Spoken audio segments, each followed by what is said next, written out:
হাসিনা বিরোধী গণবিক্ষোভের কথা আগেই জানত ভারত, বললেন জয়শঙ্কর। ছাত্র জনতার গণঅভ্যুত্থানে গত 5 আগস্ট আওয়ামী লীগ সরকারের পতন হয়।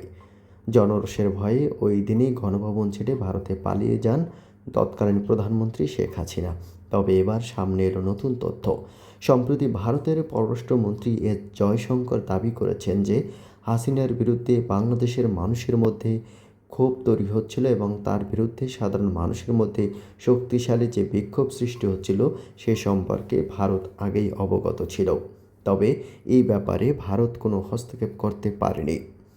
শনিবার দেশটির পররাষ্ট্র বিষয়ক সংসদের পরামর্শ কমিটির কাছে জয়শঙ্কর এ তথ্য জানান বলে জানিয়েছেন।